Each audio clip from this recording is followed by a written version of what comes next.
Welcome back to Fisher Football Focus, your weekly look into the Cardinal football program. I'm Jacob Rodriguez. The Cardinals enter the week at 5-2 and 3-1 in Empire 8 play, looking to bounce back and make a late season push. With plenty still on the line, Fisher now turns its attention to another big conference test. This week, the Cardinals will travel to Utica to face the Pioneers, also a 5-2 team that's matched up well with Fisher in recent years. The Cardinals will look to change that trend and pick up their first win against Utica since 2017. I caught up with head coach Ed Raby and defensive lineman Ty Rader to talk about how the team is preparing for this pivotal conference matchup.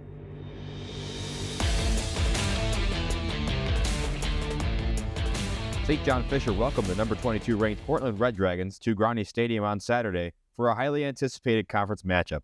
These teams came into the contest with identical records.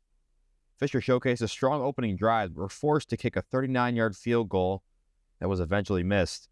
Fisher goes scoreless on a promising first drive. Defense picked him up right away and nearly forced a turnover, but the fumble was recovered by Cortland. Cardinals forced a 3-and-out. They went to the ground with Camden Chance, and he broke one open for 56 yards deep into Cortland territory, just one part of his 150-yard performance. Back to the sure-handed Chance to open the second quarter, and he shows off some Le'Veon Bell-esque patience to pick up 16 yards. No patience needed on this one. Chance powered it across the goal line to start the scoring for the Cardinals. Cortland was looking to respond, and they show off their 1-2 punch in Nick Gallo and Mike Resigno, now deep into Fisher territory. And then on 4th and 2, Resigno finds a man in the back corner to tie things up at 7. The Cardinals were chipping away and taking what the Cortland defense was giving them. Camden Chance continued to get whatever he wanted, throw in another long gain. A few plays later, Lister felt the pressure coming from his left and threw his first interception of the season. Cortland would storm down the field, and Gallo punched it in to put the Red Dragons up 14-7 before the half. Jay Brantley gave the Cardinals a chance on this 45-yard kickoff return with just 30 seconds left before halftime, but they could not cash in on the 38-yard field goal attempt as time expired. Cortland came out of halftime scorching hot. They went touchdown, field goal, touchdown, and Nick Gallo capped off his 2-touchdown, 150-yard performance. Cortland takes this one 31-7 over St. John Fisher as the Cards move to 5-2 on the season. Let's kick it to the interviews. Joining us in the studio for another episode of Fisher Football Focus is head coach Ed Raby. Coach, welcome back. Thanks for having me again. So Camden had another strong outing in this weekend's loss, and you had some success on the ground early on. Was that a big part of the game plan, or did it just develop that way as you were seeing what the defense was giving you? Yeah, I mean, we always want to run the ball well. It goes back to wanting to be balanced. I think Cam, not surprised Cam played well. He had a great week of practice. He's really been coming, into his own as the season has gone on. He's gotten better every single week, so not surprised that he was able to have a good game. And it was Mason's first rough outing as a starter. How confident are you in his ability to learn from this and bounce back? Mason will be fine. He's a competitor. He'll get better. Anytime a person struggles offensively, defensively, it's never one person, right? We struggled as a team, and so we all have to get better, and I'm not worried about Mason at all. What do you think was so tough about the Cortland defense on Lister and his ability to open up the pass game? Well, I think obviously Cortland's a really good football team, and when you play a really good football team, you have to avoid key mistakes. I think we struggled a little bit in protection at times. They've got one of the better pass rushing units in the league, and we turned the ball over. We haven't done that, and that's been one of the keys to our success, is not turning the ball over. We didn't force any on defense, which really hurt us, and we turned it over too many times on offense, so that anytime you're -3 in the turnover margin, it's going to be a rough day. And it feels like we've left some points on the board this season with missed field goals. Is there any consideration to exploring other options and utilizing some of the roster depth? I mean, we'll look at that in practice. At the end of the day, I think we as a whole team missed an opportunity the first half. We drive down the field, we don't get any points out of that. There was an opportunity to score a touchdown there. Then obviously, as you mentioned, we missed the field goal. We ended up having a 4th and goal where we knew they were going to run sprint out. We didn't execute on the play. We go down later on in the half and throw a pick in the red zone too. So, and then they end up scoring late in the 2 minutes. So it ends up being 14-7 in the first half that I thought that if we had executed it better, we could have had a 2-score lead or so. So everyone really missed opportunities. It wasn't just the field goal unit. And Utica's coming into this one averaging nearly 350 yards in the air. And with a quarterback like Zalkowski already at 21 touchdown passes through week 7, how are you approaching an offense that explosive?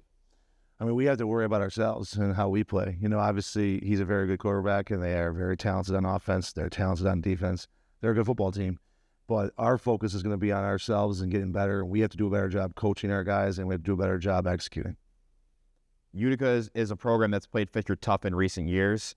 Both teams come into the week with matching records and in conference as well. How do you use this past game as a learning opportunity and make the quick adjustments to get back on track?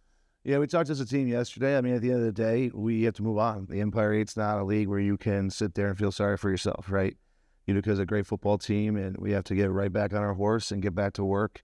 I think our guys will be fine. You know, we've shown that we're a resilient team, and I don't think it'll be any different this week. We are planning on playing our best football game, and I expect Utica to play their best. Thanks for joining us again on the show and taking the time, and best of luck in the next week. Awesome. Thank you. Joining us for the first time on Fisher Football Focus is defensive lineman Ty Rader. Ty, welcome to the show. How you doing? Doing well. So just first off, tell us a little about yourself, where you're from, what's your major, and what do you want to do after graduation? Yeah, so I'm Ty Rader, sports management major, junior. Played defensive line, obviously. For the future, I'm looking to get into facility operations or game day operations for ideally an NFL team would be the ideal. So this is your third year with the program, and the last couple of seasons didn't quite go as planned.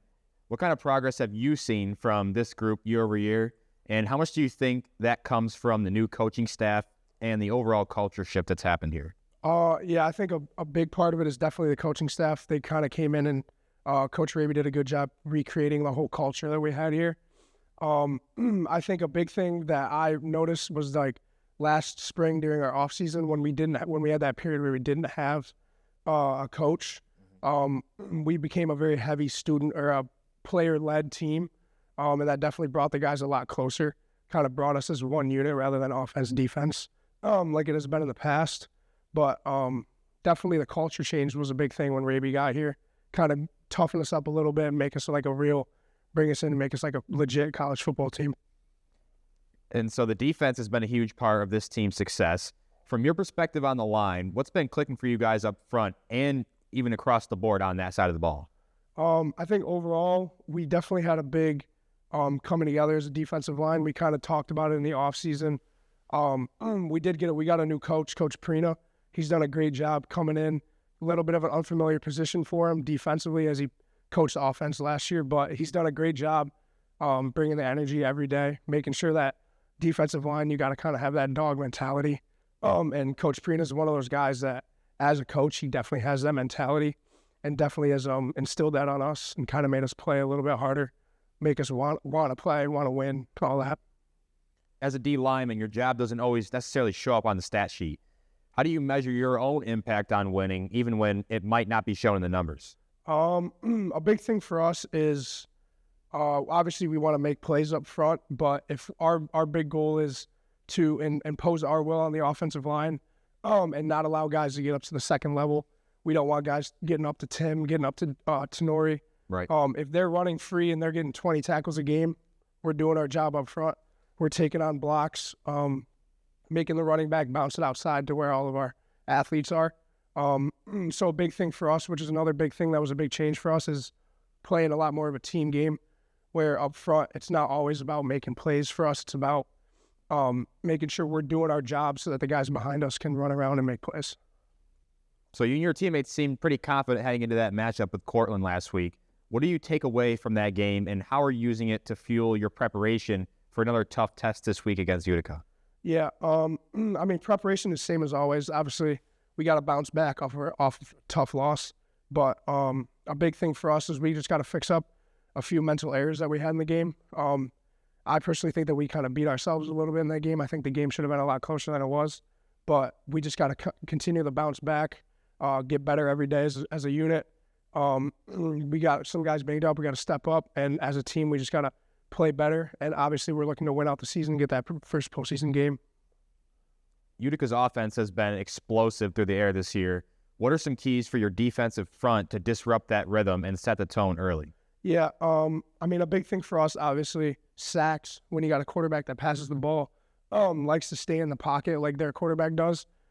We got to get pressure, whether that's one-on-one beating the offensive lineman or simply just making him move out of the pocket, kind of hold the ball a little bit longer, allow our guys on the back end to kind of match up with their receivers a little bit more. But obviously a big thing for us is first, second down. If they're going to try and run the ball, stop the run, earn the right to pass rush is what we say. And then when we do get that chance, get him out of the pocket, get him moving, create some pressure on him so that he's not able to just kind of sit there, go through his reads, and kind of pick apart a defense like he's been doing all season. Ty, that's all I got for you. Thanks for taking the time to join us in the studio on this episode of Fisher Football Focus, and best of luck in Week 9 against Utica. Thank you very much. That'll do it for this week's episode of Fisher Football Focus. The Cardinals travel to Utica this weekend to take on the Pioneers for a 1 p.m. kickoff. For more on your Cardinal football team, check me out on Instagram at JR Sports Media. I'm Jacob Rodriguez, and as always, go Cardinals!